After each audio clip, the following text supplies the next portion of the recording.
இந்த பொண்ணோட மாத வருமானம் இன்ஸ்டாகிராம் சப்ஸ்கிரிப்ஷன்லேருந்து மட்டும் 36 லட்சம். சொன்னால் நம்ப முடியுதா? அதுதான் உண்மை. அதாவது இன்ஸ்டாகிராமில் சில பேரோட ப்ரொஃபைலில் நீங்கள் போய் பார்த்தீங்க அப்படின்னா, செலிபிரிட்டியாக இருக்கவங்களுக்கு சப்ஸ்கிரைப்னு ஒரு ஆப்ஷன் கேட்கும் உங்கள் ப்ரொஃபைலில். அதாவது நீங்கள் ஒரு 10,000 ஃபாலோவர்ஸ் இருந்தால் அப்படின்னாலே உங்களால் இந்த சப்ஸ்கிரிப்ஷன் ஆப்ஷன் எனேபிள் பண்ணிக்க முடியும். அதுக்குள்ள போய் பார்த்தோம் அப்படின்னா அவங்க ஒரு அமௌண்ட் செட் பண்ணியிருப்பாங்க. அதுக்கு ஆல்ரெடி எத்தனை பேர் சப்ஸ்கிரைப் பண்ணி இதை யூஸ் பண்ணிக்கிட்டு இருக்காங்க அப்படிங்கிறத நம்ம பார்க்கலாம். யூடியூப்லேயும் இதே மாதிரி மெம்பர்ஷிப் ஒன்று இருக்கும். அது ஜாயின்கிற பட்டன் மூலமாக அதே மாதிரி பண்ணலாம். அந்த மாதிரி சப்ஸ்கிரைப் பண்ணியிருக்கவங்களுக்கு மட்டும் தெரிகிற மாதிரி நம்மளால் ஸ்டோரியோ போஸ்ட்டோ ரீலோ போட முடியும்.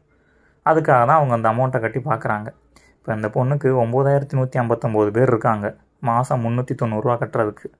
அப்படி பார்த்தோம் அப்படின்னா மாதம் 36 லட்சத்துக்கிட்ட வருது. அதில் இன்ஸ்டாகிராமோட கமிஷன் வந்து ஒரு 30% அவன் எடுத்துக்கிடுவான்.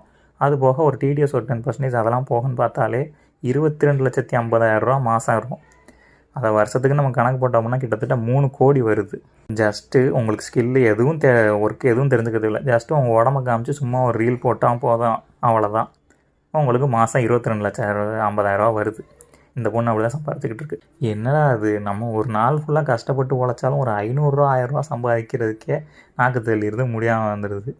ஆனால் இவங்க ஜஸ்ட்டு சும்மா உடம்ப காமிச்சிக்கிட்டு அதுக்கு ஒரு சப்ஸ்கிரிப்ஷன் ஒரு ஆப்ஷனை கொடுத்தோன்னா அதை வச்சுக்கிட்டு மாதம் லட்சக்கணக்கில் சம்பாரிச்சிக்கிட்டு இருக்காங்க. ஆனால் இன்னொரு சைடில் யோசித்தோம் அப்படின்னா எப்படி வேணால் வாழுங்கிற வாழ்க்கை அப்படிங்கிற மாதிரி இவங்க வாழ்ந்துக்கிட்டு இருக்காங்க.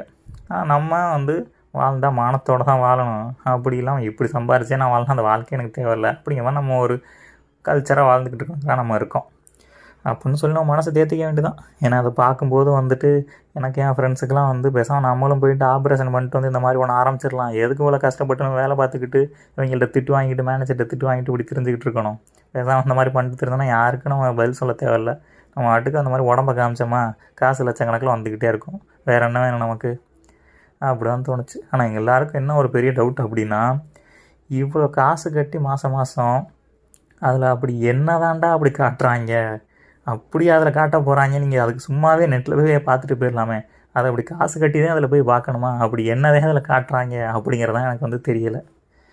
உங்களில் யாராவது இந்த மெம்பர்ஷிப்பில் இருந்தீங்க அப்படின்னா அப்படி என்ன தான் அவங்க போடுறாங்கிறத கொஞ்சம் சொல்லுங்கள்.